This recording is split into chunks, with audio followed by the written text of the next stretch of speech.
नमस्ते मेरे प्यारे दोस्तों, स्वागत है आपका अपना YouTube channel motive happy study पर। किसी भी कम्पिटिटिव एग्जाम की बेस्ट प्रिपरेशन के लिए प्रीवियस ईयर क्वेश्चन काफ़ी महत्वपूर्ण होता है। तो हम लोग एसएससी में अब तक TCS द्वारा 2018 से 2024 तक जितने भी प्रश्न पूछे गए हैं वो सभी प्रश्नों के आधार पर बिल्कुल नए पैटर्न पर एसएससी MTS और एसएससी GD के लिए सब्जेक्ट वाइज GK GS एवं करंट अफेयर की तैयारी कर रहे हैं। तो इस सीरीज में एसएससी इस सीरीज आप अगर कंप्लीट कर लेते हैं तो एसएससी के सभी एग्ज़ाम जैसे SSC GD MTS LDC CGL CPO ये सभी एग्ज़ामों की GK GS और करंट अफेयर की आपकी शानदार तैयारी हो जाएगी।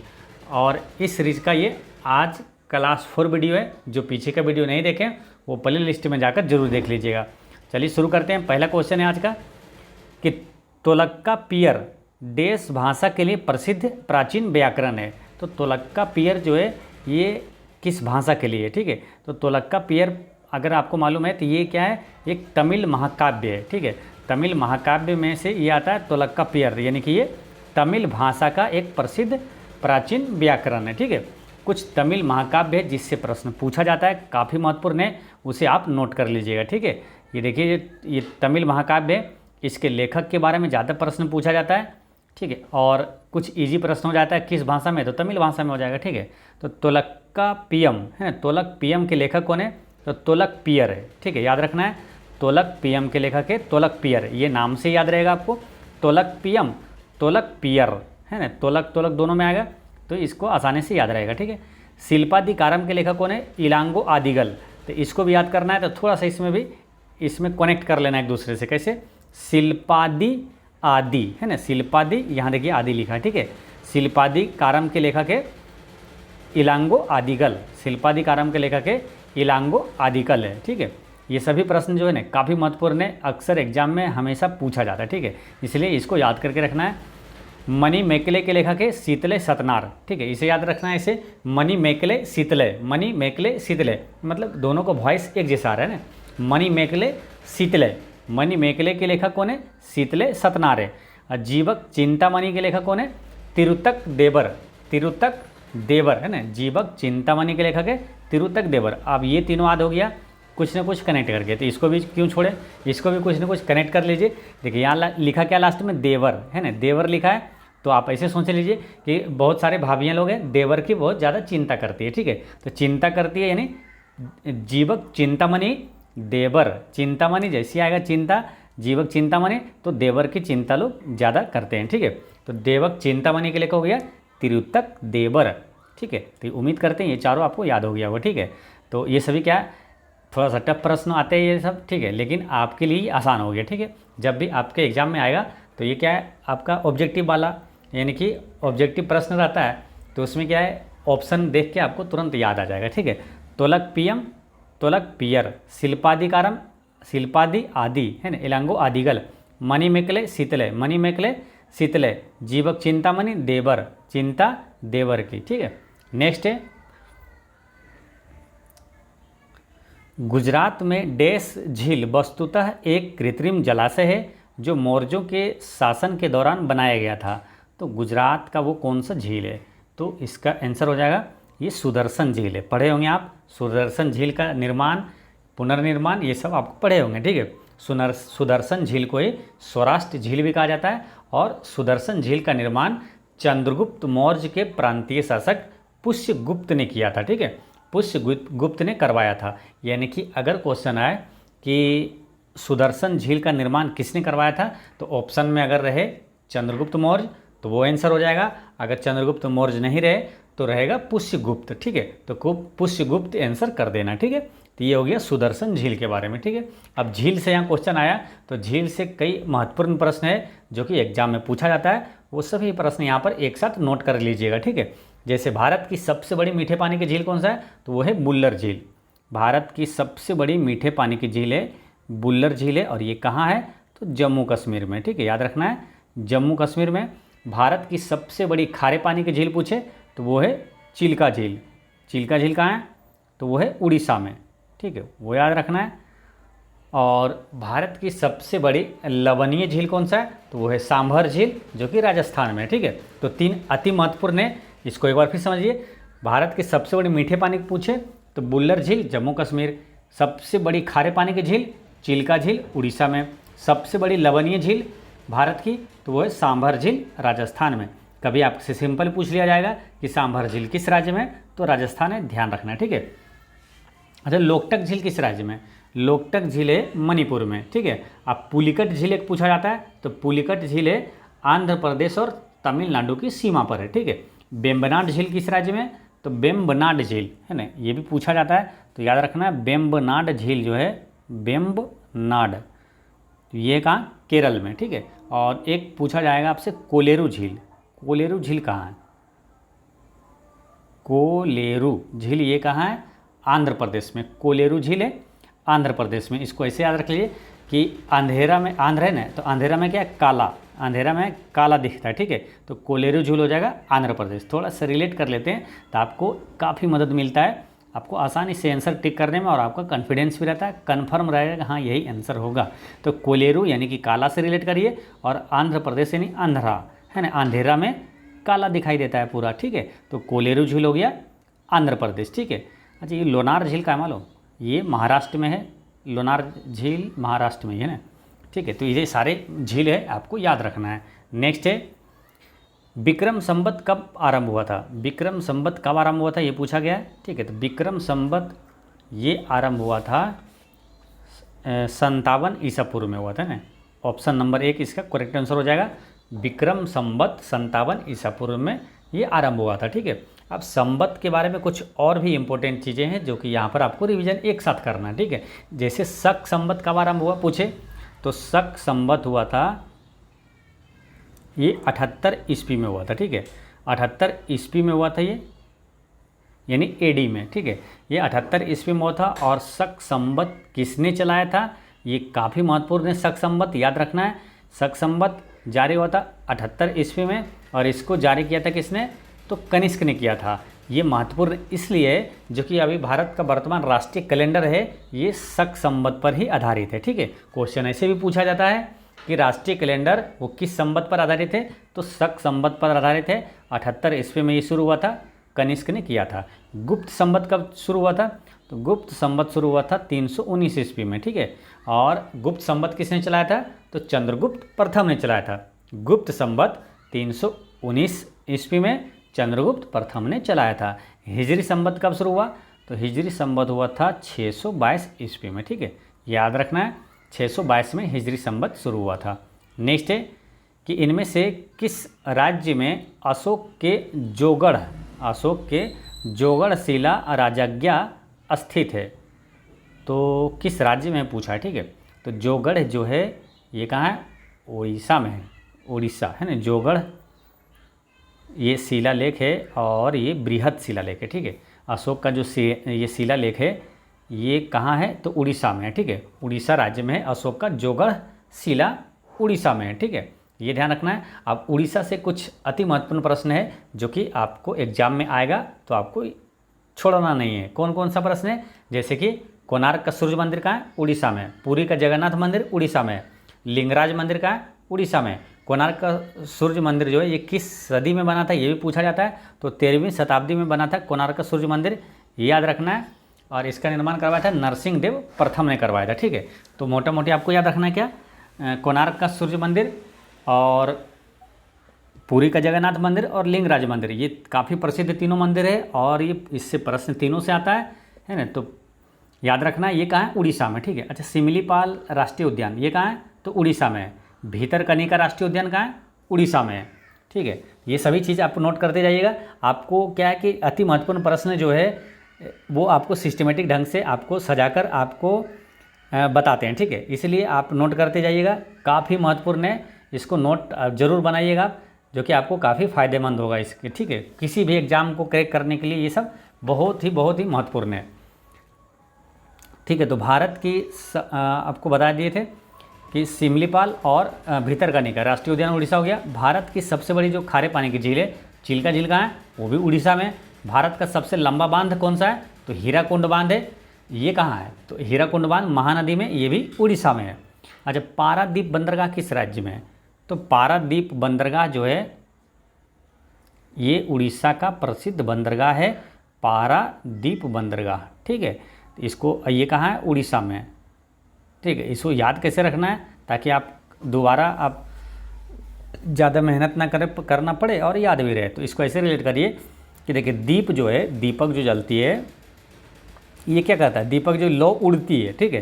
तो दीप से यहाँ दीपक से रिलेट करना है और उड़ती है यानी उड़ीसा, उड़ती है यानी उड़ीसा, दीप यानी पारादीप उड़ीसा, ठीक है। ये सब काफ़ी महत्वपूर्ण ये बंदरगाह है, डायरेक्ट पूछा जाता है। जैसे पारादीप बंदरगाह किस राज्य में, डायरेक्ट आ जाएगा क्वेश्चन, तो आपको दिमाग में आ जाएगा क्या, उड़ीसा। अब जैसे कांडला बंदरगाह किस राज्य में, ठीक है। तो इसको कैसे याद रखें आप, तो कांडला बंदरगाह है ये गुजरात में है, तो इसको याद ऐसे रख लेना है कि रात में कांड हो गया, रात में कांड हो गया, यानी कांडला जब भी आएगा दिमाग में तुरंत आ जाएगा कांड यानी कि रात में, है ना, गुजरात, ठीक है। तो ऐसे ध्यान रखना है। तो बात कर रहे थे हम लोग उड़ीसा की। उड़ीसा से और महत्वपूर्ण प्रश्न क्या आ सकता है कि सर्वाधिक लोहा उत्पादक राज्य कौन सा है, उड़ीसा है। सर्वाधिक बॉक्साइट उत्पादक राज्य कौन सा है, तो वो भी उड़ीसा है। अच्छा, राउरकेला जो इस्पात संयंत्र है जिसकी स्थापना दूसरी पंचवर्षीय योजना के दौरान राउरकेला यानी कि जर्मनी के सहयोग से हुआ था, ये राउरकेला इस्पात संयंत्र किस राज्य में है, तो उड़ीसा में है, ठीक है। इतनी सारी चीज़ें याद रखना आपको। नेक्स्ट है, कौन सा मौर्य शासक बौद्ध धर्म का अनुयायी बना था, तो मौर्य शासक कौन सा था जो बौद्ध धर्म का अनुयायी बना था, तो आपको ये याद होगा थोड़ा सा कि अशोक ने कलिंग युद्ध के बाद, कलिंग युद्ध में उसको इतना मतलब कि खून खराबा हुआ था कि उसका दिमाग है ना, उसका वहाँ उस समय से चेंज हो गया था, ठीक है। और वो सब चीज़, ये सब मार धाड़ और ये सब छोड़ छाड़ के वो शांति की राह पर और है ना, और बौद्ध धर्म को वो अपना लिया था, ठीक है। तो ये किया था अशोक ने। तो यहाँ पर आंसर क्या हो जाएगा, अशोक। अशोक जो है ये बौद्ध धर्म का अनुयायी बन गया था, ठीक है। तो अशोक जो कि आपको मालूम है, अशोक क्या, मौर्य वंश का ये शासक है, यानी कि मौर्य वंश का संस्थापक था चंद्रगुप्त मौर्य, ठीक है। और चंद्रगुप्त मौर्य का पुत्र था बिंदुसार, और बिंदुसार का पुत्र था अशोक, ठीक है। इतनी बार रिवीजन करना है, इतनी बार आपको जब भी क्वेश्चन आए, एक क्वेश्चन आपको उससे रिलेटेड जितने भी अति महत्वपूर्ण प्रश्न है हमेशा बार बार रिवीजन करना है, ठीक है। इतनी बार रिवीजन करना है कि हार्ड से हार्ड प्रश्न है आपको ईजी लगने लगे, आसान, ठीक है। इस तरह से आपको स्टडी करना है, ठीक है। तो यहाँ बात करते हैं, अशोक की बात हुई थी, बौद्ध धर्म को अपना लिया था, ठीक है। तो आपको मालूम होगा कि 13वें शिलालेख के अनुसार कलिंग युद्ध जो हुआ था, कलिंग युद्ध से भयंकर क्षति और रक्तपात से अशोक का मन युद्ध से उब गया था और बौद्ध धर्म को अपना लिया था, ठीक है।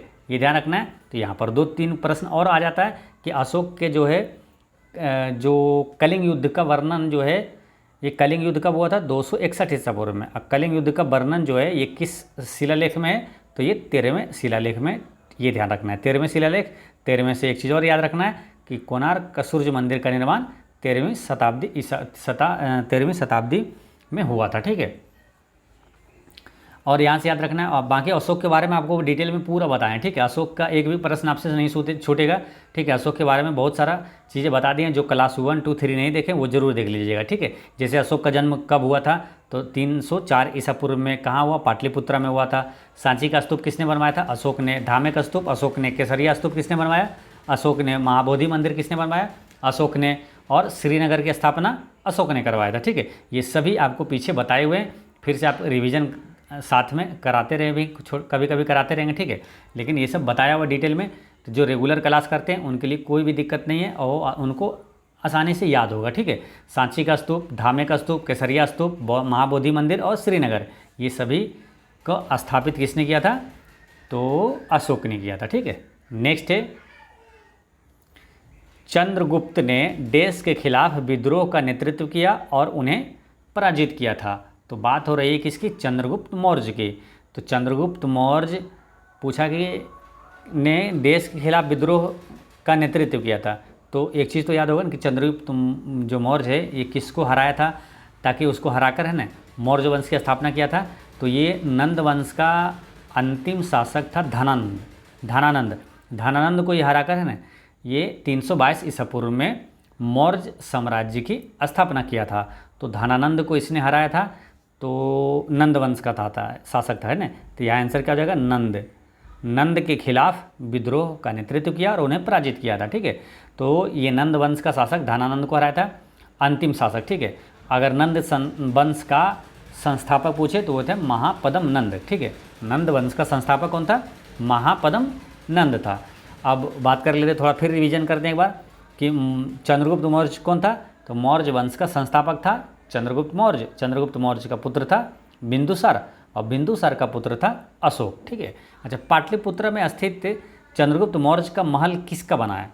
किसका बना है मतलब लकड़ी का, ईंट का, पत्थर का, तो किसका बना है? तो वो लकड़ी का बना है। ठीक है, याद रखना है, पाटलिपुत्र में स्थित चंद्रगुप्त मौर्य का महल वो लकड़ी का बना था।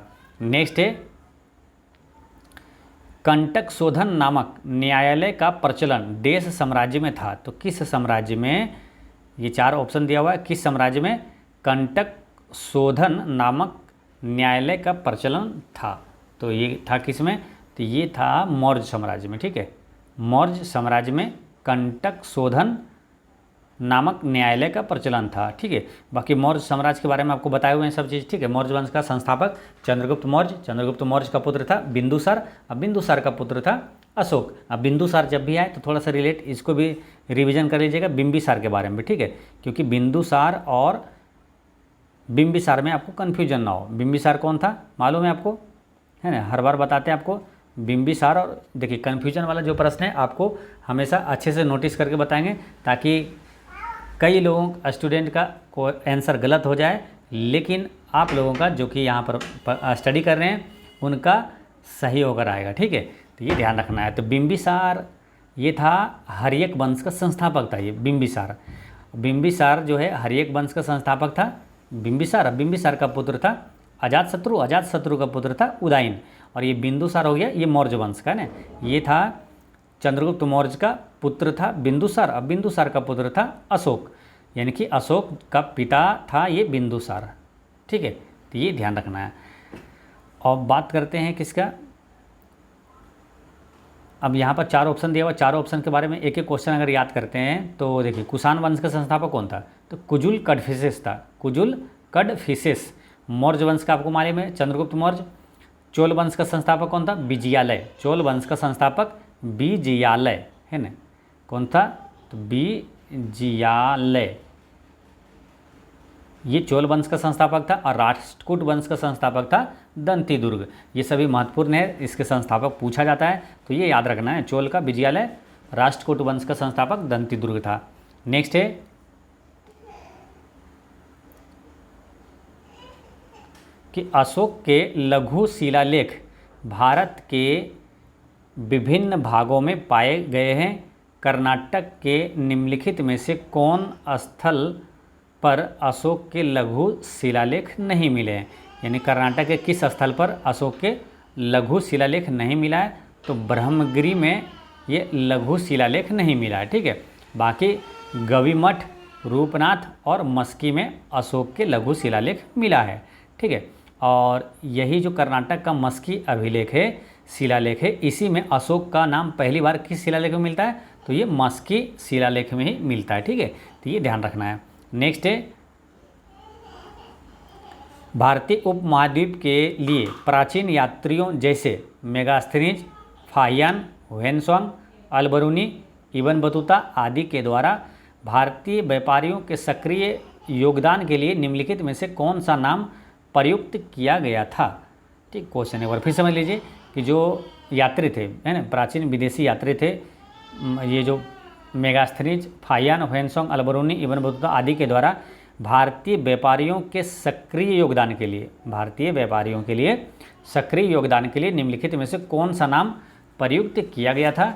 तो ये किया गया था स्वर्ण भूमि, ये स्वर्ण भूमि नाम प्रयोग किया गया था। ठीक है, अब यहाँ जो नाम आया है मेगास्थनीज, फाहियान, ह्वेनसांग, अलबरूनी, इब्न बतूता, ये सभी महत्वपूर्ण है और सभी से प्रश्न पूछा जाता है। ठीक है, तो एक एक प्रश्न कम से कम यहाँ पर रिवीजन करते हैं सभी से। ठीक है, जैसे मेगास्थनीज से प्रश्न ये आता है कि मेगास्थनीज किसका राजदूत था? या तो कभी तो एक बार ये पूछ लिया गया था ना कि मेगास्थनीज था, ठीक है, ऑप्शन में वहाँ था राजदूत। ठीक है, तो ये एक राजदूत था, है ना, किसका? मेगास्थनीज जो है ये सेल्यूकस निकेटर का राजदूत था, जो कि मेगास्थनीज की बात करते हैं, जो कि चंद्रगुप्त मौर्य के दरबार में आया था। ठीक है, और इंडिका पुस्तक के लेखक भी कौन थे? ये मेगास्थनीज थे। ठीक है, इंडिका पुस्तक के लेखक मेगास्थनीज है। आपको याद करवाए थे कैसे कि इंडिया में मेगा खनिज है, इंडिका को रिलेट करना है इंडिया से, इंडिया में, और मेगास्थनीज को करना है मेगा खनिज है, यानी कि इंडिका के लेखक मेगास्थनीज है, ठीक है। और मेगास्थनीज जो है ये यूनान का यात्री था, यूनान से था, ठीक है। अब बात करते हैं कौन से, ये फाहियान। तो फाहियान के बारे में आपको मालूम है, ये चीनी यात्री था और ह्वेनसोंग भी चीनी यात्री था। फाहियान किसके समय भारत आया था, तो फाहियान आया था चंद्रगुप्त द्वितीय के समय और ह्वेनसोंग आया था हर्षवर्धन के समय, ठीक है। ह्वेनसोंग ने ही, जो कि 630 ईस्वी में भारत आया था और नालंदा विश्वविद्यालय में इसने अध्ययन किया था, ठीक है।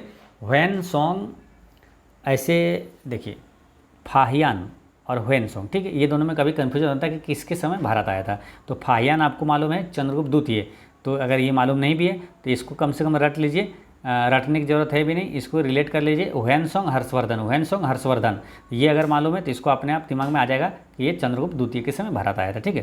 ह्वेनसोंग हर्षवर्धन, ह्वेनसोंग हर्षवर्धन, तो ह्वेनसोंग हर्षवर्धन के समय भारत आया था, ठीक है। और ये दोनों चीनी यात्री था। अल बरूनी की बात करते हैं, तो अल बरूनी किसके समय भारत आया था, तो अल बरूनी महमूद गजनबी के साथ भारत आया था। ये अल बरूनी महमूद गजनबी के साथ भारत आया था और अल बरूनी ये उज्बेकिस्तान से आया था, ठीक है। कहाँ से आया था, तो उज्बेकिस्तान से आया था। और इब्न बतूता जो है ये किसके समय भारत आया था, तो ये मोहम्मद बिन तुगलक के शासनकाल में ये आया था। इब्न बतूता है ना, इब्न बतूता ये मोहम्मद बिन तुगलक के शासनकाल में आया था। इब्न बतूता से ज़्यादा प्रश्न ये पूछा जाता है कि इब्न बतूता कहाँ का यात्री था, तो इब्न बतूता ये मोरक्को का यात्री था, ठीक है। तो ये ध्यान रखना, इब्न बतूता मोरक्को का यात्री था। बाकी सब आपको बता दिए। मेगास्थनीज यूनानी था, फाहियान और ह्वेनसोंग ये चीनी यात्री था, अल बरूनी जो है ये उज्बेकिस्तान से आया था और इब्न बतूता मोरक्को से आया था, ठीक है। नेक्स्ट है, निम्नलिखित में से किस स्थान पर अशोक के प्रमुख शिलालेख नहीं मिले हैं, तो इसमें से किस स्थान पर अशोक के प्रमुख शिलालेख नहीं मिले हैं। प्रमुख की बात कर रहा है, यानी कि प्रमुख यानी कि बृहद शिलालेख है ना, जो प्रमुख यानी कि बृहद शिलालेख, दीर्घ शिलालेख यानी बड़ा वाला, ठीक है, वो होता है प्रमुख। दीर्घ शिलालेख कहाँ से नहीं मिला था, देखिए दीर्घ शिलालेख जो है ये सोपारा से भी मिला था, जोगड़ा से मिला था, मनसेहरा से मिला था, और भी आप नोट कर सकते हैं जैसे कि बृहद शिलालेख जो है सोपारा, जोगड़ा, मनसेहरा हो गया, और शाहबाज गढ़ी से मिला था, गिरनार से मिला था, ठीक है। ये यहाँ से बृहद या प्रमुख शिलालेख मिला था। और भाब्रू से ये लघु शिलालेख मिला था। भाब्रू से क्या मिला था, लघु शिलालेख। तो वही पूछा, प्रमुख शिलालेख नहीं मिला था कहाँ से, तो भाब्रू से, ठीक है। तो ये ध्यान रखना है। अच्छा, यहाँ पर एक चीज़ और ध्यान रखना है कि ये जो देखिए अशोक के शिलालेख को है ना, 4 प्रकार का अशोक का शिलालेख था। एक था प्रमुख शिलालेख, एक लघु शिलालेख, और एक था प्रमुख स्तंभ शिलालेख और लघु स्तंभ शिलालेख, ठीक है। ये ध्यान रखना है। अच्छा, ये सोपारा कहाँ है, तो सोपारा जो है ये महाराष्ट्र के पालघर जिला में है। यहाँ से दीर्घ शिलालेख यानी प्रमुख शिलालेख मिला है। और जोगड़ा कहाँ है, तो ये उड़ीसा के जोगड़ में स्थित है। उड़ीसा में एक जगह का नाम है जोगड़, वहीं जोगड़ा शिलालेख है, ठीक है, ये ध्यान रखना है। और मानसेहरा जो है ये मानसेहरा शिलालेख कहाँ है, पाकिस्तान के हजारा ज़िले में स्थित है। पाकिस्तान के हजारा ज़िले में स्थित है। और शहबाजगढ़ी अभिलेख जो है शिलालेख है, ये भी है बृहद शिलालेख है, ये भी पाकिस्तान में ही है, पाकिस्तान के पेशावर में, ठीक है। गिरनार शिलालेख कहाँ है, तो ये काठियावाड़ में है, जूनागढ़ के पास है ना। गिरनार शिलालेख काठियावाड़ में जूनागढ़ के पास है। और ये काठियावाड़ कहाँ है, तो ये है गुजरात में, ठीक है। और भाब्रू शिलालेख जो है ये लघु शिलालेख है और ये राजस्थान के जयपुर में, ठीक है। तो भाब्रू है लघु, बाकी जो अभी बताएं सभी वो सब है बृहद शिलालेख है, ठीक है। तो भाब्रू कहाँ है, राजस्थान के जयपुर में है। नेक्स्ट है, सम्राट अशोक निम्नलिखित में से किस मौर्य शासक के पुत्र थे, तो किस मौर्य शासक के पुत्र थे, तो आपको हमेशा बताते हैं। और वो लाइन जब भी इसके बारे में कोई क्वेश्चन आ जाए, चाहे बिंदुसार आ जाए, चाहे अशोक आ जाए, चाहे चंद्रगुप्त मौर्य आ जाए, आपके दिमाग में एक लाइन रहना चाहिए, ठीक है। क्या कि मौर्य वंश का संस्थापक था चंद्रगुप्त मौर्य, और चंद्रगुप्त मौर्य का पुत्र था बिंदुसार, अब बिंदुसार का पुत्र था अशोक, ठीक है। मौर्य वंश का संस्थापक था चंद्रगुप्त मौर्य, चंद्रगुप्त मौर्य का पुत्र था बिंदुसार, और बिंदुसार का पुत्र था ये अशोक, ठीक है। ये चीज़ें हमेशा आपके दिमाग में रहना चाहिए, ठीक है। जब भी मौर्य वंश के बारे में आए तुरंत ये लाइन याद आना चाहिए कि मौर्य वंश का संस्थापक चंद्रगुप्त मौर्य, चंद्रगुप्त मौर्य का पुत्र बिंदुसार, बिंदुसार का पुत्र अशोक, ठीक है। और इसी तरह आपको आ जाता है क्या, बिंबिसार आ जाता है कन्फ्यूजन वाला। तो बिंबिसार वो हर्यक वंश का संस्थापक था। बिंबिसार, बिंबिसार का पुत्र था अजातशत्रु, अजातशत्रु का पुत्र था उदयन। ठीक है, तो ये दोनों लाइन याद रहना चाहिए हमेशा। ठीक है, और ये बताए थे आपको कि चंद्रगुप्त मौर्य ने ही नंद वंश के अंतिम शासक धनानंद को हराकर मौर्य वंश की स्थापना 322 ईसा पूर्व में किया था। ठीक है, तो ये ध्यान रखना है। तो यहाँ पर आंसर क्या होगा कि क्या पूछा था, अशोक निम्नलिखित में से किस मौर्य शासक के पुत्र थे। तो अशोक किसका हो जाएगा, बिंदुसार का पुत्र है ना। इसका आंसर क्या होगा, ऑप्शन नंबर 3, ये बिंदुसार का पुत्र था। ठीक है, अच्छा नंद वंश का संस्थापक कौन था, तो वो तो आपको बता दिए थे, महापद्म नंद। ठीक है, तो इसमें देखते हैं नेक्स्ट क्वेश्चन आप, मौर्य साम्राज्य का संस्थापक निम्न में से कौन था। मौर्य वंश का संस्थापक इसमें से कौन था, तो आपको आसानी से याद है, आपको चंद्रगुप्त मौर्य था। चंद्रगुप्त मौर्य का पुत्र था बिंदुसार, और बिंदुसार का पुत्र था ये अशोक। ठीक है, नेक्स्ट है सेल्यूसिड मौर्य युद्ध में सेल्यूकस ने निम्नलिखित में से किस मौर्य शासक के विरुद्ध युद्ध लड़ा था।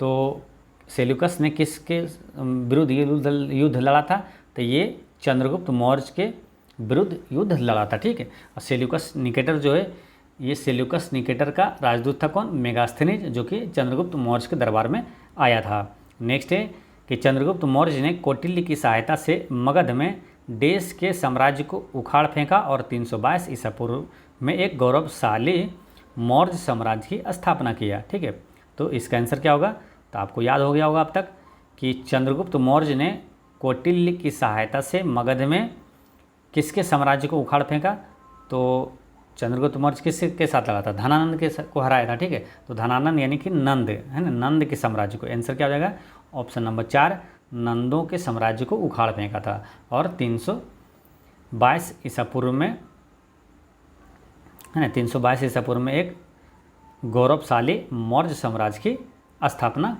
कर दिया था। ठीक है, तो ये ध्यान रखना है, बाकी चीज़ें आपको सब बताए हुए हैं। चंद्रगुप्त मौर्य ने नंद के अंतिम शासक जो धनानंद को हराकर मौर्य वंश की स्थापना 322 ईसा पूर्व में किया, और नंद वंश का संस्थापक था महापद्म नंद था। ठीक है, नेक्स्ट है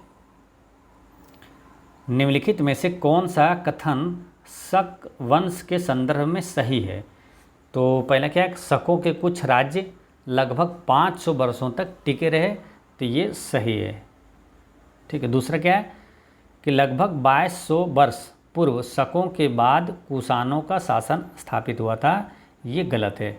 ठीक है, यहाँ क्या बोला, लगभग 2200 वर्ष पूर्व शकों के बाद कुषाणों का शासन स्थापित हुआ था, ये गलत है। यानी इसका आंसर क्या हो जाएगा, केवल एक है, नहीं ऑप्शन नंबर 2 में। ठीक है, और देखिए पार्थियन शासक है ना गोंडो फर्नेंस प्रथम, पार्थियन शासक गोंडो फर्नेंस प्रथम द्वारा शकों को पराजित करने के बाद पार्थियन राजवंश की स्थापना हुआ था। ठीक है, तो ये ध्यान रखना है कि क्या हुआ था कि गोंडो फर्नेंस प्रथम द्वारा शकों को पराजित करने के बाद किसका स्थापना हुआ था, पारसियन राजवंश की स्थापना हुआ था। नेक्स्ट है निम्नलिखित में से कौन सा कथन संगम साहित्य के संदर्भ में सही है। तो संगम साहित्य के संदर्भ में कौन सा कथन सही है, पहला क्या है, इन ग्रंथों को कवियों के सम्मेलनों में रचा और संकलित किया गया था, तो ये संगम साहित्य के बारे में ये सही है।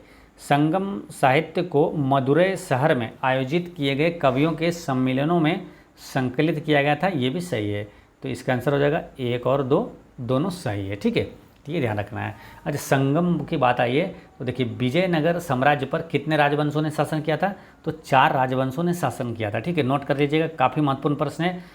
4 राजवंशों ने शासन किया था, यहाँ से कई क्वेश्चन आपसे बनेगा। ठीक है, तो विजयनगर साम्राज्य पर जो 4 राजवंश शासन किया था वो कौन कौन सा था, संगम, सलुब, देखिए संगम, सलुब और तुलुब, और एक था आरबीडू वंश। ठीक है, तो ये आपसे पूछ लिया जाता है इसे भी कि विजयनगर साम्राज्य पर किन किन राजवंशों ने शासन किया था या कौन किया था, ठीक है। तो आपको 4 ऑप्शन में दे दिया जाएगा, चारों रहेगा, किसी में एक दूसरा दे देगा, ठीक है। तो इसलिए याद रखना है विजयनगर साम्राज्य पर 4 राजवंशों ने शासन किया था, कौन कौन? संगम सलुब तुलुब आरबीडू। संगम, या तो ऐसे भी याद कर लीजिए, संगम एक है, 2 बीच में करिए सलुब तुलुब और लास्ट में आरबीडू, ठीक है। अब इसका संस्थापक पूछा जाता है, संगम वंश का संस्थापक कौन था? तो हरिहर एवं बुक्का था, ठीक है। जो कि विजयनगर साम्राज्य की भी स्थापना किसने किया था? तो हरिहर और बुक्का ने ही किया था 1336 ईस्वी में, ठीक है। तो यहाँ पर याद रखना है कि संगम वंश का स्थापना किसने किया था? हरिहर एवं बुक्का ने किया था। सलुब वंश का संस्थापक था सालुब नरसिंह, ठीक है। नाम से याद रखना है, सलुब का सालुब में टिक करना, ठीक है। सलुब का सालुब नरसिंह, ठीक है। लेकिन आपसे पूछा जाएगा तुलुब वंश का जो है शासक संस्थापक कौन था? तो तुलुब का करना है वीर नरसिंह, ठीक है। तुलुब का है, तुलुब में याद रखना है सिर्फ वीर, ठीक है। वीर नरसिंह ने किया था। इसमें क्यों किया है? सुलुब, इसमें भी नरसिंह है ना, तो सलुब नरसिंह ने किया था, तो काफ़ी कन्फ्यूजन वाला है, इसलिए ध्यान रखना है। सलुब वंश का संस्थापक सलुब ने ही किया था, ठीक है। इसे ध्यान रखना है, याद रखना है तुलुब का, तो तुलुब वंश का संस्थापक था वीर नरसिंह। और लास्ट में क्या है? आरबीडू वंश का संस्थापक लिखिएगा तिरुमाला। आरबीडू का संस्थापक था तिरुमाला, ठीक है। तो ये ध्यान रखना है। नेक्स्ट है, निम्नलिखित में से किस मौर्य राजा के शासन काल में कलिंग युद्ध लड़ा गया था? तो किस मौर्य राजा के शासनकाल में कलिंग युद्ध लड़ा गया था? तो कलिंग युद्ध से तुरंत दिमाग में आ गया होगा आपको, अशोक ने कलिंग युद्ध लड़ा था 261 ईसा पूर्व में, ठीक है। और कलिंग युद्ध के बाद ही इसने क्या किया था, उसमें काफ़ी इनको मतलब कि दिमाग हिल गया था, ठीक है। काफ़ी खून खराबा के बाद इसका चेंज हो गया था दिमाग, और इसने बौद्ध धर्म को अपना लिया था। किसने? अशोक ने, ठीक है। तो यहाँ हो जाएगा आंसर क्या? अशोक हो जाएगा, ठीक है। अशोक का जो कलिंग युद्ध हुआ था ये 261 ईसा पूर्व हुआ था, ठीक है। और इसने बौद्ध धर्म को अपना लिया था, ठीक है। और इसमें अशोक विजयी रहा था, ठीक है। तो ये भी ध्यान रखना है। नेक्स्ट है,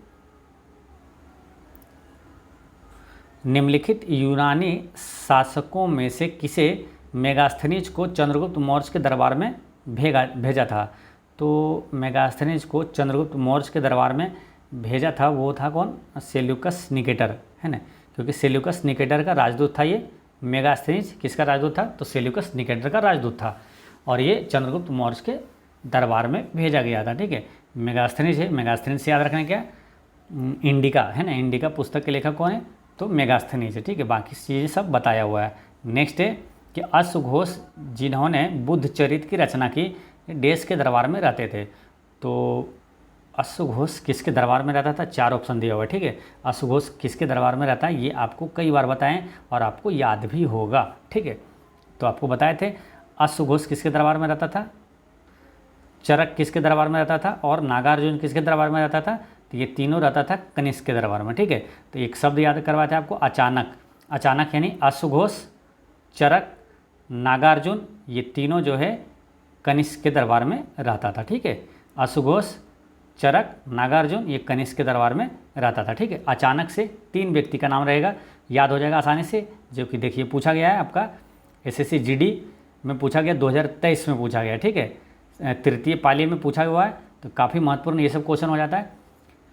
और ये सब क्वेश्चन क्या अश्वघोष के किसके दरबार में था ये ना जाने कितनी बार पूछा गया है ना, अलग अलग एग्जामों में पूछा गया। तो ये सब क्वेश्चन क्या बार बार आते रहता है, ठीक है। तो इसे याद रखना है। तो 3 व्यक्ति यहाँ हो जाएगा, 3 प्रश्न समझिए, है ना। अश्वघोष, चरक और नागार्जुन ये कनिष्क के दरबार में रहता था।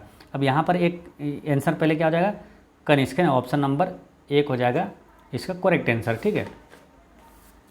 अच्छा, यहाँ पर एक चीज़ और महत्वपूर्ण चीज़ है क्या, ये भी आप एक प्रश्न है काफ़ी महत्वपूर्ण, है ना। बुद्ध चरित्र के लेखक कौन है? अश्वघोष, है ना। बुद्ध चरित्र के लेखक है अश्वघोष, ठीक है। ये ध्यान रखना है। और बात करते हैं क्या, यहाँ पर ऑप्शन में है आपका कनिष्क, ठीक है। कनिष्क से भी कुछ क्वेश्चन काफ़ी आता है। तो कनिष्क जो है, तो जैसे ये आया है कनिष्क के दरबार में, कनिष्क के दरबार में आया, कनिष्क से और भी प्रश्न पूछा जाता है जो कि आपको नोट कर लेना, ठीक है। जैसे कि कुषाण वंश का सबसे प्रतापी शासक था कनिष्क, ठीक है। शक संवत किसने चलाया था? तो शक संवत जो 78 ईस्वी में ये कनिष्क ने ही चलाया था।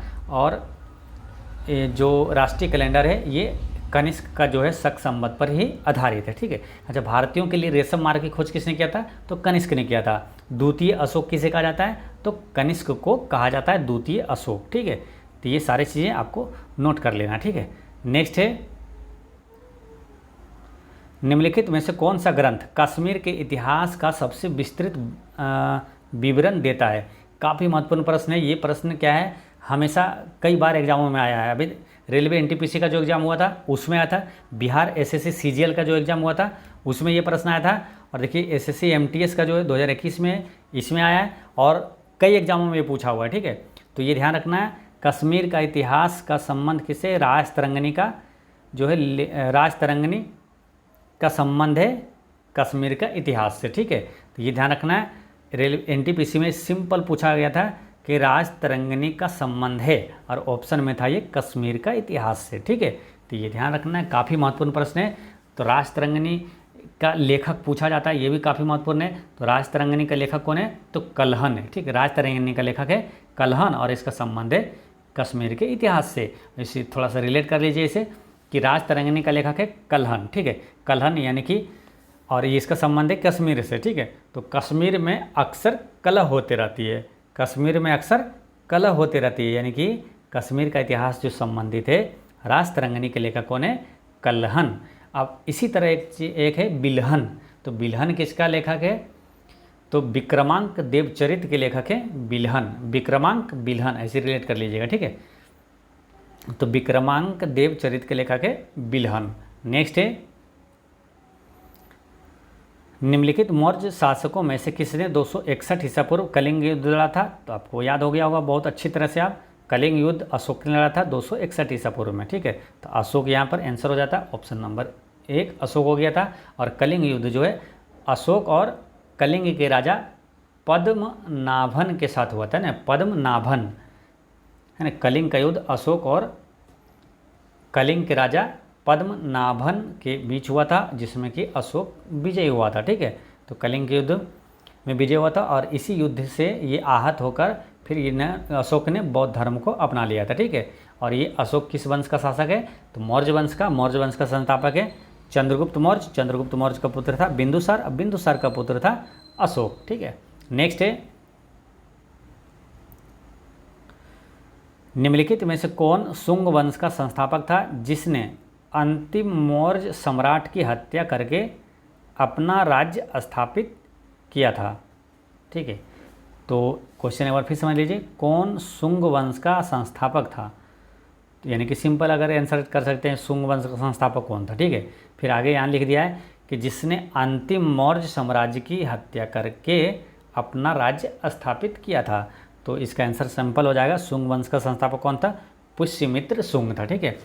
पुष्यमित्र शुंग था। ठीक है। और ये सब क्या है? पुष्यमित्र शुंग या तो शुंग वंश हो गया, ये मगध साम्राज्य पर ये शासन करने वाले राजवंश थे। ठीक है। और आपको बताए थे कि मगध पर जो शासन करने वाला राजवंश है उसको याद रखना है, क्रम से याद रखना है कि कौन पहले शासन किया था, उसके बाद किसने किया था, उसने बाद किसने किया था। ठीक है। तो पहले मगध साम्राज्य पे हर्यक वंश ने शासक किया था। ठीक है। और दूसरा फिर आया था ये शिशुनाग, ठीक है, शिशुनाग वंश। ठीक है। उसके बाद है नंद वंश। ठीक है। 3 हो गया, हर्यक वंश, शिशुनाग वंश, नंद वंश। उसके बाद मौर्य वंश, उसके बाद है शुंग वंश, फिर कर्ण वंश, और फिर था सातवाहन वंश। ठीक है। तो इसको याद आपको करवाए थे कि देखिए 6 वो शासक राजवंश से आपको याद रहेगा, और सीरियल से पहले हर्यक फिर शिशुनाग। इसको याद रखना, हसीन मासुका साथ है ना, एक लाइन लिख लीजिएगा, हसीन मासुका साथ है। हसीन से हो गया हर्यक वंश, शिशुनाग वंश, नंद वंश, है ना। हसीन हो गया, मासुका यानी कि मौर्य वंश, शुंग वंश और कर्ण वंश साथ है, यानी कि सातवाहन वंश। ठीक है। और सभी का संस्थापक आपको याद रखना है, ये पूछा जाता है। जैसे हर्यक वंश का संस्थापक बिंबिसार, ठीक है, और शिशुनाग वंश का संस्थापक शिशुनाग ही था। नंद वंश का संस्थापक महापद्मनंद, मौर्य वंश का चंद्रगुप्त मौर्य, और यहाँ कौन है? शुंग वंश है ना। तो शुंग वंश का संस्थापक था पुष्यमित्र ने, यही था पुष्यमित्र। ठीक है। यहीं पर आंसर आ गया था पुष्यमित्र। और कर्ण वंश का संस्थापक था वासुदेव, है ना। कर्ण वंश का वासुदेव था। और सातवाहन वंश का संस्थापक था सिमुक, है ना, सातवाहन वंश का संस्थापक सिमुक था। ठीक है, तो ये सारी चीज़ें आपको याद रखना है। नेक्स्ट है यूनानी इतिहासकार और राजनयिक मेगास्थेनीज सेलुकस प्रथम निकोटर के राजदूत के रूप में भारत आए थे, वह निम्नलिखित में से किस मौर्य सम्राट के दरबार में आए थे। तो देखिए ये कितनी महत्वपूर्ण क्वेश्चन है, ये सभी कितनी बार क्वेश्चन ये पूछा गया घुमा घुमा कर, ठीक है, अलग अलग एग्जामों में। ठीक है, तो ये जो महत्वपूर्ण प्रश्न होता है वो थोड़ा सा चेंज करके आपसे वही सब एग्जाम में रिपीट होते रहता है। ठीक है, और अलग अलग एग्जाम का इसमें उसमें इस तरह से पूछते रहता है। ठीक है, तो महत्वपूर्ण प्रश्न को आप अगर स्टडी कर लेते हैं अच्छे से, उस चैप्टर में जितने अति महत्वपूर्ण प्रश्न स्टडी कर लेते हैं तो आपका जीके जीएस काफ़ी शानदार हो जाता है। ठीक है, तो यहाँ पर पूछा है कि किस मौर्य सम्राट के दरबार में आया था, तो ये चंद्रगुप्त मौर्य के दरबार में आया था, है।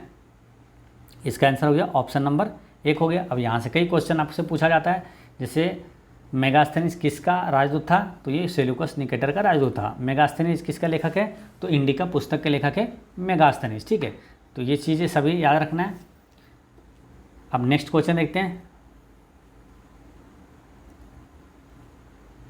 निम्नलिखित में से कौन सा राजवंश मौर्य साम्राज्य की स्थापना से ठीक पहले मगध पर शासन कर रहा था। ठीक है, अब देखिए ये क्वेश्चन पूछा गया है तो ये काफ़ी महत्वपूर्ण हो जाता है, वो चीज़ें याद रखना। क्या, हसीन मासुका साथ है। ठीक है, अब इसको याद रखना है तो देखिए इसका आंसर आसानी से बन जाएगा, हसीन मासुका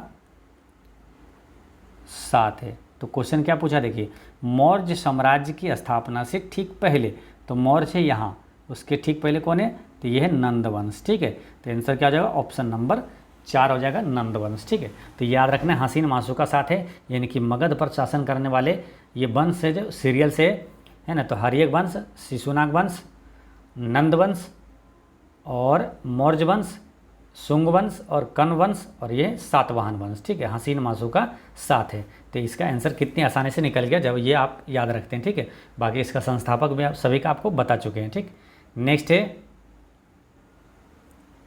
रामपुरवा के अशोक स्तंभ के शीर्ष पर निम्नलिखित में से किस पशु की मूर्ति चित्रित की गई है। ठीक है, यानी रामपुरवा के जो अशोक स्तंभ का शीर्ष पर किस पशु का चित्र है, किस पशु की मूर्ति जो चित्रित की गई है, तो वो है वृष। किसका है, वृष। वृष यानी कि बैल।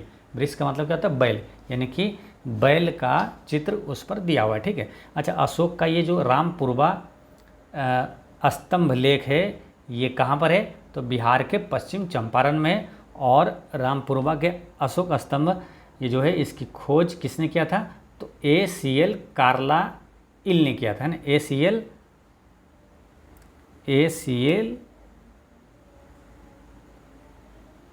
कार्लाइल ने ये जो रामपुरवा के अशोक स्तंभ का खोज किया था। और जो रामपुरवा के अशोक स्तंभ में किसका चित्र मिला था, तो वृष का चित्र मिला था, यानी कि बैल का चित्र मिला था। ठीक है, तो ये सारी चीज़ें आपको याद रखना है। ठीक है, तो दोस्तों आज की वीडियो इतना तक ही रहने देते हैं। ठीक है, और आज का क्वेश्चन है जिसको आपको कमेंट में बताना है। ठीक है, आज का क्वेश्चन है कि नीति आयोग का वर्तमान अध्यक्ष कौन है, तो इसका आंसर आप लोग कमेंट में दीजिएगा। और कोई भी डाउट हो तो कमेंट में पूछिएगा। ठीक है, मिलते हैं नेक्स्ट वीडियो में। पढ़ते रहें, मुस्कुराते रहें।